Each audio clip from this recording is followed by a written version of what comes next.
अस्सलामुअलैकुम dear student. मैं हूं आपका कंप्यूटर टीचर मोहम्मद सुहेल। तो आज से हम कंप्यूटर का पहला लेक्चर आज स्टार्ट करेंगे।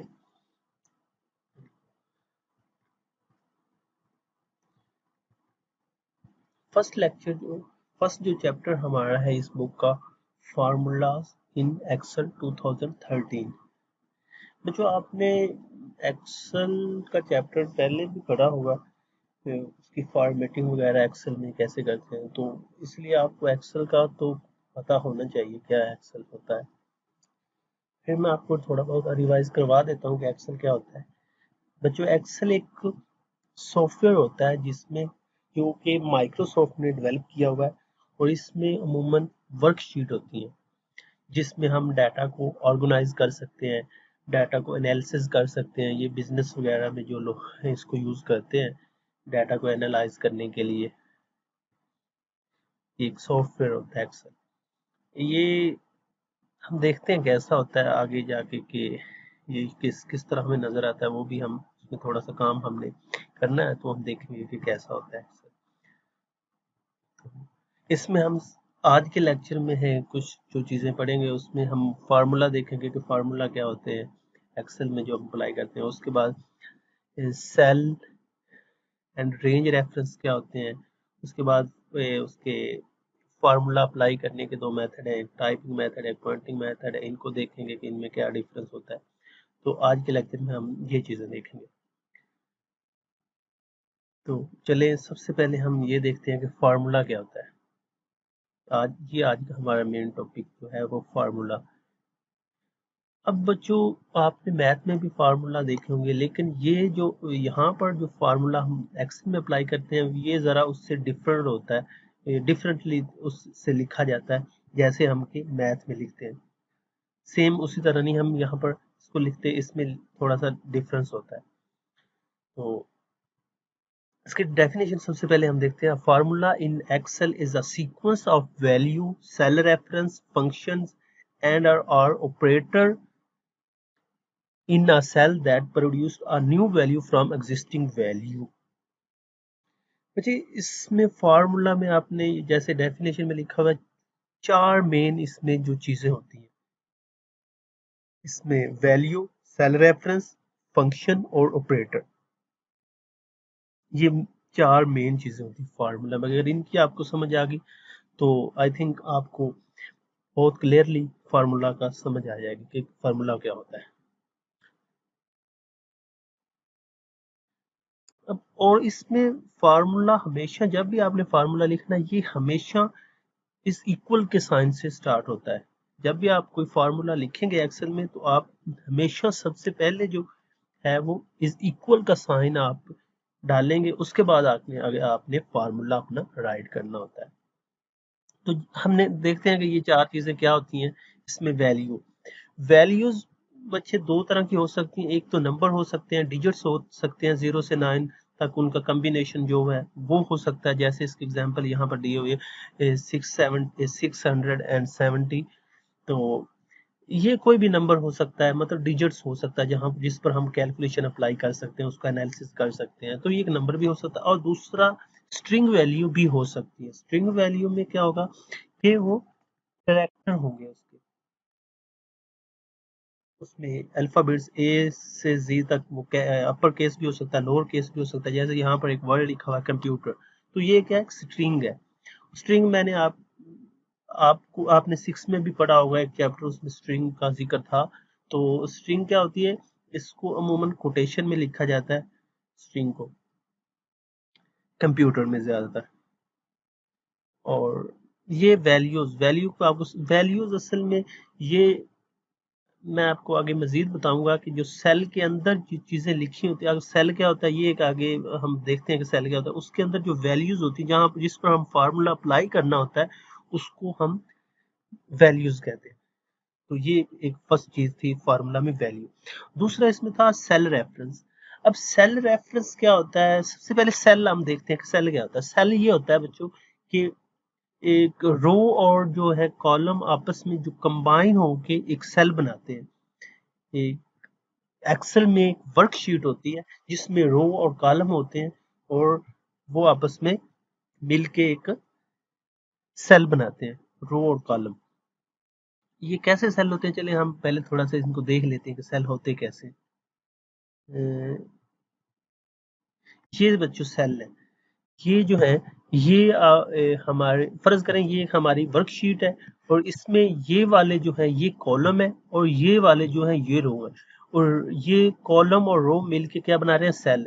अब ये एक सेल है, ये एक सेल है, ये एक सेल है। इसके अंदर जो वैल्यूज होती हैं उनको हम वो जो भी इनके अंदर हम लिखेंगे वो वैल्यूज होंगी। अब ये हमारे सेल होंगे। अब ये रो और ये कॉलम और ये रो मिलके क्या बनाएंगे, सेल बनाएंगे। तो ये सेल होते हैं बच्चों।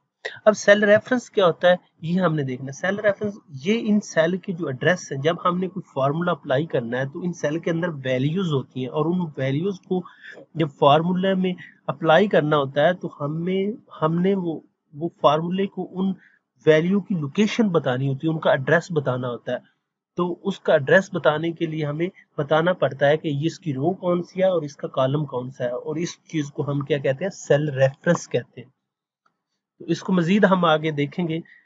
उसके बाद है फंक्शन। ये थर्ड वाली जो चीज इस फार्मूला में चीज होती है, फंक्शन। फंक्शन क्या होते हैं बच्चों, फंक्शन होते हैं प्री डिफाइन कुछ फार्मूलाज होते हैं जो कि हम एक्सेल में अप्लाई कर सकते हैं, उसको हम क्या कहते हैं, फंक्शन कहते हैं। जिसमें काफी सारे हैं। सम में अगर आपने सम करना है तो ये सम का एक वर्ड आप लिखेंगे, उसके आगे उसका लोकेशन बताएंगे, जिन जिन चीजों को आपने सम करना है, जिन जिन कॉलम्स को, तो वो सम हो जाएगा। इसी तरह एवरेज है, एवरेज का ये फंक्शन उन्होंने इसमें है, एक्सेल में होता है उसी का। इसी तरह मिनिमम है, मैक्सिमम अकाउंट है, ये सारी चीजें एक्सेल में प्री डिफाइन होती हैं। अगर आप ये अप्लाई करना चाहते हैं किसी भी रो कॉलम पर तो आप कर सकते हैं। इसी तरह इसमें फोर्थ जो चीज होती है वो होती है ऑपरेटर। ऑपरेटर बच्चों आपने पहले भी पढ़े होंगे, 6 क्लास में भी ये ऑपरेटर का आपको बताया गया था कि जिस तरह मैथ में होते हैं इसमें भी वही इसी तरह ऑपरेटर होते हैं, लेकिन इसमें ज़रा उनको रिप्रेजेंट करने का तरीका डिफरेंट है। जैसे मैथ में प्लस का तो यही सिंबल होता है, इसी तरह सब्ट्रैक्शन का भी यही सिंबल यूज होता है इसी तरह। लेकिन ये जो मल्टीप्लिकेशन का है, यहाँ पर कंप्यूटर में ज़रा डिफरेंट होता है। इस यहाँ पर एस्टेरिक जो है साइन, ये वो क्रॉस वाला जो मल्टीप्लिकेशन वाला साइन कंप्यूटर में नहीं होता, यहाँ पर एस्टेरिक होता है। तो ये एज अ रिप्रेजेंट करता है मल्टीप्लिकेशन को। इसी तरह जो डिवीजन का है, वहाँ वो भी यहाँ पर सिंबल एज इट नहीं होता, यहाँ पर फॉरवर्ड स्लैश को हम एज अ डिवीजन यूज करते हैं कंप्यूटर में। तो ये आपने याद रखना है। ये 4 चीज़ें होती हैं फार्मूला में। तो जब भी आपने फार्मूला स्टार्ट करना है, उसमें आपने इज इक्वल का साइन लगाना है और उसके बाद फार्मूला लिखना है। फार्मूला में मैंने आपको बताया कि 4 चीज़ें होती हैं जो हम एग्जिस्टिंग वैल्यू जो एग्जिस्टिंग वैल्यू जो किसी न्यू वैल्यू में कन्वर्ट, क्योंकि असल में एनालिसिस का यही होता है कि उसको अरेंज करना होता है, या आप उसको कैलकुलेशन करके उसको फार्मूला अप्लाई करके एक न्यू वैल्यू जनरेट करते हैं। तो ये फार्मूला हमारा था। उसके बाद हमने सेल रेफरेंस को देखना है, सेल और रेंज रेफरेंस। ये क्या होते हैं रेफरेंस। अब सेल रेफरेंस मतलब कोई एक सेल का रेफरेंस आपने बताना, और रेंज रेफरेंस के अगर आपने एक से ज्यादा सेल का रेफरेंस बताना है तो ये हम कैसे बता सकते हैं फार्मूला में। क्योंकि असल तो यही मेन चीज यही होती है। अगर ये सेल रेफरेंस आपको या रेंज रेफरेंस आपको समझ आ गया तो आप फार्मूला इजीली किसी भी नंबर्स पर अप्लाई कर सकते हैं, किसी भी कॉलम व रो पर आप इजीली अप्लाई कर सकेंगे अगर ये चीज आपको समझ आ गई। इसमें क्या होता है कि आपने फार्मूला को बताना होता है कि जो वैल्यूज आपने यूज करनी है वो उनका एड्रेस कौन सा है, उनका सेल कौन कौन से सेल है वो बताने होते हैं। मतलब इसकी प्रॉपर डेफिनेशन हम देखें तो references identify a cell, a range of cell in worksheet and tell Excel where to look the values or data you want to use in a formula। मतलब आपने जो फार्मूला में वैल्यू जो use करनी है वो आपने कौन से सेल देखने हैं उनके लिए। तो ये होता क्या, सेल और रेंज रेफरेंस इसको हम कहते हैं। मतलब अगर एक सेल होगा तो उसको सेल रेफरेंस, अगर ज्यादा है सेल मतलब ज्यादा वो कॉम्बिनेशन है तो उसको हम रेंज कहते हैं कि यहाँ से लेकर यहाँ तक उसकी रेंज होगी। इसकी एग्जांपल, हम कुछ एग्जांपल से हम इसको समझने की कोशिश करते हैं। ये एग्जांपल इसकी नीचे दी भी हुई है। जैसे अगर ये रेफरेंस जब हम बनाते हैं तो उसमें हम यही बताते हैं कि उसका जो आप सेल बता रहे हैं उसका कॉलम कौन सा है और उसकी रो कौन से है। जब कॉलम और रो बताएंगे तो वो उससे हम वो सेल आइडेंटिफाई कर सकते हैं। इसी तरह जैसे A1, ये लिखा हुआ है A1, इसमें ये जो A है ये कॉलम है और ये जो 1 है ये रो है। अब क्या बना, वो सेल जिसका A कॉलम हो और उसकी फर्स्ट रो, उसको क्या कहें, ये वो उस सेल का एड्रेस बताया गया है। जैसे cell in column A and row 1। इसी तरह अगर इसको आप देखें A1 कौन सा सेल बनता है तो हम आगे देखते हैं कौन सा बनता है। अब यहाँ से आपने देखना है कि ये कौन सा सेल बनता है A1। अब A1 आपने कहाँ देखना है, कॉलम, ये कॉलम ए है और रो कौन सी, ये 1। अब ए और रो, ये वाला जो सेल बनेगा, ये वाला सेल बनेगा A1। इसी तरह ये इसी तरह ये जो दूसरी सेकंड वाली एग्जांपल है इसमें B3 में कौन सा, बी वाला आपने कॉलम देखना है और थर्ड रो देखनी है। बी वाला कॉलम, ये कॉलम होते हैं और ये रोज होती है।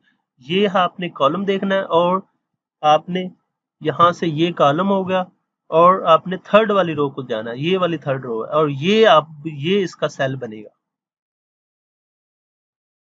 इसी तरह ये जो आगे सेल रेफरेंस थे, आगे हम रेंज रेफरेंस, मतलब अब एक रेंज से लेकर दूसरी रेंज तक कितने वो सेल आपने बताने हैं। तो इसमें क्या है,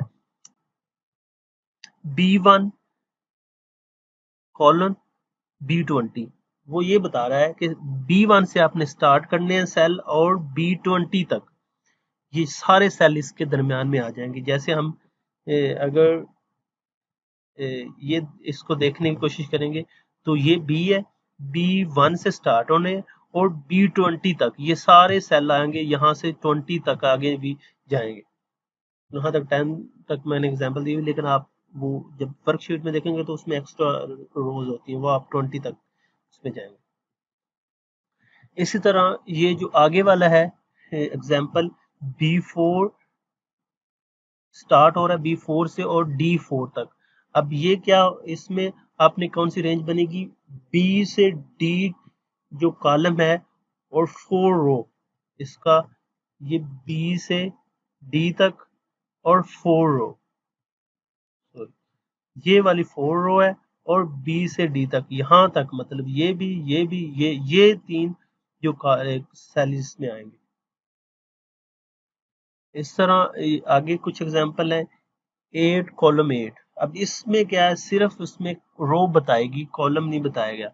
तो इसमें ऑल सेल जितने भी 8 रो में जितने भी सेल होंगे वो सारे इसमें आएंगे। जैसे हम देखेंगे ये वाली 8 है तो इसमें ये सारे इसमें सेल्स आ जाएंगे। इसी तरह 3 कॉलम 6, इसमें रो 3 से 6 कॉलम तक, 6 रो तक जितने भी सेल हैं वो सारे इसमें आ जाएंगे। इस तरह जो नेक्स्ट है ई कॉलम ई, इसमें ई कॉलम में जितने भी सेल हैं वो सारे आ जाएंगे। इसी तरह ये जो है बी कॉलन डी, इसमें जो है वो बी से डी तक जितने भी सेल हैं वो सारे इसमें आ जाएंगे। इसी तरह ये जो एक है C5 कॉलन E10, इसमें जो है वो सारे सी से लेकर डी तक, सी से लेकर डी तक और 5 से लेकर 10 तक, यहाँ से ये सारे बनेंगे, ये सारे यहाँ से बनेंगे।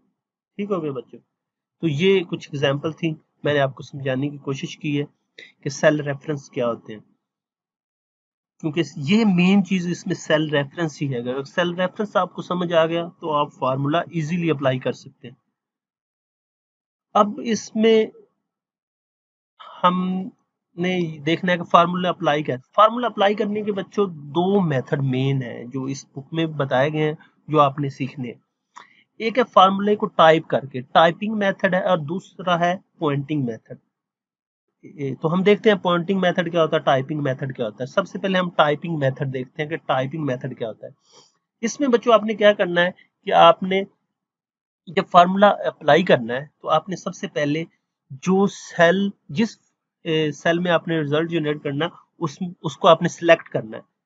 आपने सबसे पहले क्या करना है, सिलेक्ट करना है उस सेल को जिसमें आपने फार्मूला अप्लाई करना है, और उसके बाद आपने क्या करना है, फार्मूला एंटर करना है उस सेल में। उस सेल में आपने फार्मूला एंटर करना है जो फार्मूला आप अप्लाई करना चाह रहे हैं। तो हम आगे देखेंगे कैसे करते हैं, लेकिन फिलहाल आप समझने की कोशिश करेंगे। सबसे पहले आपने वो सेल सेलेक्ट करना है और उसमें आपने फार्मूला एंटर करना है। फार्मूला अपन दो जगह एंटर कर सकते हैं, एक तो उस सेल में कर सकते हैं, और दूसरा आप फार्मूला बार होती है एक्सेल की जो वर्कशीट होती है उसमें भी आप अप्लाई कर सकते हैं। जब आप फार्मूला आपने लिख लिया उसके बाद आपने इंटर प्रेस करना है, तो आपको क्या होगा, रिजल्ट शो होगा, आपको फार्मूला शो नहीं होगा, आपको सिर्फ रिजल्ट शो होगा। अब ये कैसे आप ये सारा प्रोसीजर होना है, इसके कुछ इधर 4 स्टेप बताए गए, हम उन स्टेप को समझ के इसको समझने की कोशिश करते हैं। सबसे पहले आपने क्या करना है, फर्ज करें हमारे पास स्टूडेंट है जिसने 3 टेस्ट दिए हैं और उसके मार्क्स बताए गए हैं और उनको हमने टोटल करना है। तो हम देख लेते हैं सबसे पहले कि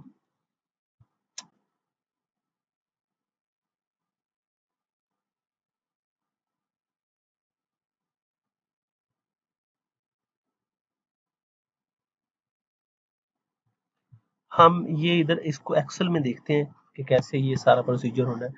फर्ज करें कि हमारे पास एक स्टूडेंट है एक,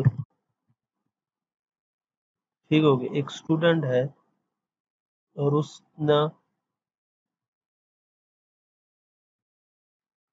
उसका टेस्ट उसने दिए, टेस्ट 1 ने, उसके बाद उसने टेस्ट टेस्ट 2 दिया,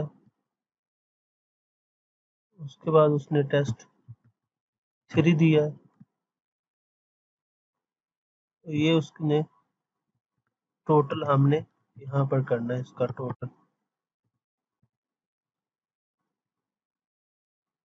बच्चों ये मैं आपको बताना बोलूँगा, ये जो है ये एक्सेल है आपका, ये एक्सेल है। अब ये इसमें वर्कशीट है, यहाँ पर हम सारा अपना वो काम करते हैं, ये वर्कशीट है। अब इसमें क्या है, ये जो है ये कॉलम है और ये रो है। अब ये जो रो और कॉलम मिलके सेल बना रहे हैं, अब ये हर चीज इसमें सेल है। अब ये जिसमें जो हम चीज इंटर कर रहे हैं ये वैल्यूज होती हैं। तो हमने इधर देखते हैं, अब फर्स्ट जो स्टूडेंट है इसका हम कोई नेम लिखते हैं, इसका फर्ज करें नेम अली लिख लेते हैं। अब इसने फर्स्ट टेस्ट में कितने मार्क्स लिए, इसने फर्ज किए फर्स्ट टेस्ट में मार्क्स लिए हैं 45 लिए हैं, सेकंड टेस्ट में इसने 43 लिए हैं, और थर्ड टेस्ट में इसने लिए हैं 40। तो अब हमने क्या करना है, इसमें हमने वो स्टेप फॉलो करेंगे और इसमें फार्मूला अप्लाई करने के लिए हम स्टेप फॉलो करेंगे। अब इधर क्या स्टेप लिखे हुए हैं हम वो देख लेते हैं। हम स्टेप क्या लिखे हुए हैं वो हम देखते हैं। हमारे फर्स्ट स्टेप हमारा ये है कि आपने क्या करना है, click the cell in which you want to put formula. आपने क्या करना है, उस सेल पर क्लिक करना है जिसमें आप फार्मूला अप्लाई करना चाहते हैं। तो हम देखते हैं इधर अप्लाई फार्मूला करने की कोशिश करते हैं।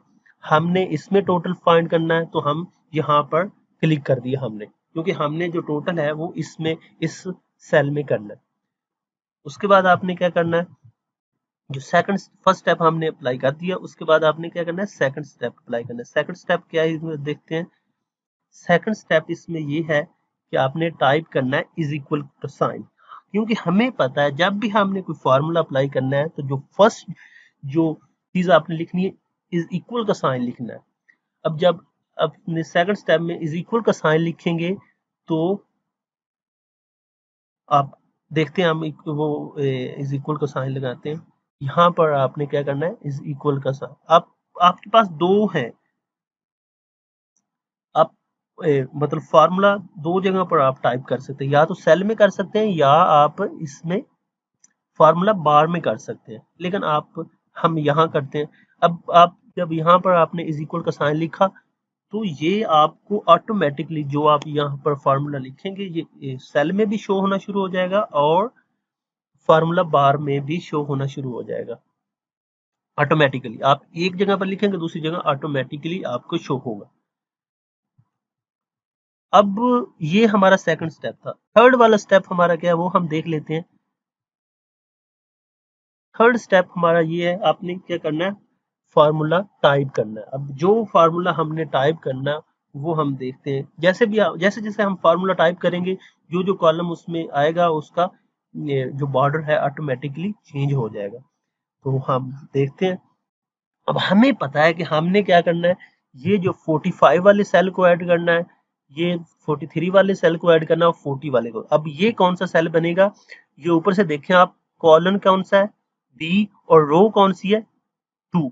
तो सबसे पहले आप क्या टाइप करेंगे, B2। ये वाला 45 वाला जो सेल है ये है B2। तो B2 आप टाइप करेंगे तो ये देखिए उसका बॉर्डर ऑटोमेटिकली उसका कलर आना शुरू हो गया है। उसके बाद आपने क्या करना है, प्लस करना है, तो आप प्लस का साइन लगाएंगे। इसी तरह आप नेक्स्ट क्या करना है, आपने ये वाला ऐड करना है सेल। तो इस सेल को ऐड करने के लिए ये कौन सा कॉलम है, C, और इधर से रो कौन सी है, 2, C2। मतलब इसका सेल रेफरेंस क्या है, C2। ये देखें इसका भी बॉर्डर डिफरेंटली कलर उसके आने शुरू हो गए आपको पेयर। इसी तरह आपने फिर क्या करना है, प्लस का सिंबल ऐड करना है और उसके बाद आपने ये ऐड करना है, ये वाला सेल। अब से ये वाला सेल कौन सा है, इसका रेफरेंस सेल रेफरेंस कौन सा है, डी, ऊपर से है डी कॉलम और रो कौन सी है, 2। तो ये क्या बनेगा, D2। अब ये देखिए हमने फार्मूला अप्लाई कर लिया और जो फार्मूला हमने इस सेल में लिखा है वो ऑटोमेटिकली ऊपर ये सेल फार्मूला बार होती है इसमें भी ऑटोमेटिकली आपको शो हो रहा है। तो आप, अब ये हमारा थर्ड स्टेप हो गया। फोर्थ स्टेप इसमें क्या बताया गया है, फोर्थ स्टेप इसमें ये है कि आपने इंटर प्रेस करना है और आपको क्या होगा, उस सेल में वो रिजल्ट शो होगा, आपको फार्मूला शो नहीं होगा।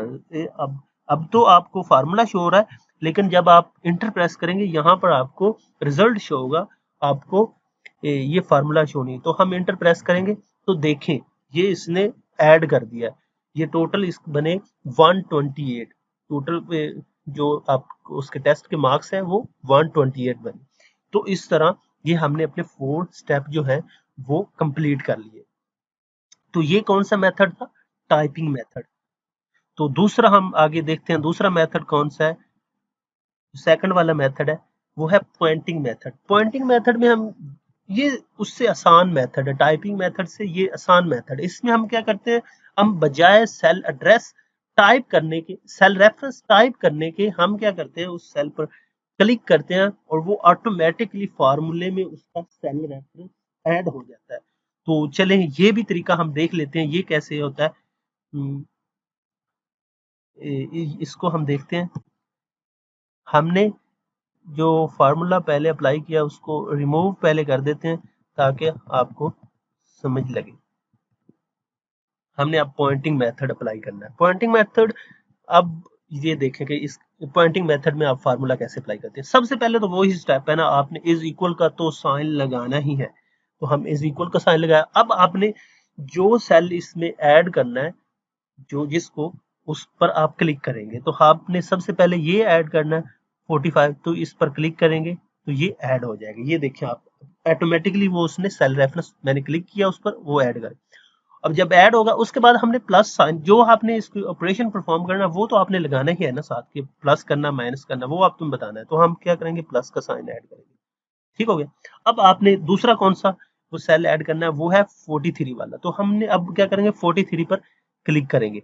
ये देखें हम क्लिक करते हैं, वो देखें उसने ऑटोमेटिकली C2 इसमें ऐड कर दिया, इसका सेल रेफरेंस ऐड कर दिया। इस तरह अब क्या करना है, आपने ये 40 वाला जो सेल है ये सेल ये ऐड करना है।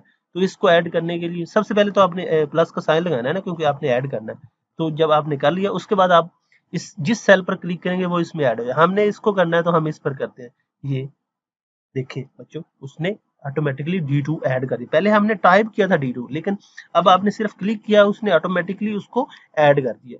तो अब लास्ट में हमने क्या करना है, इंटर प्रेस करेंगे तो ये उसी तरह हमें रिजल्ट शो करवा देगा। जैसे देखें हम करते हैं तो देखें इसी तरह ये भी उसने उसी तरह उसका रिजल्ट शो करवा दिया 120।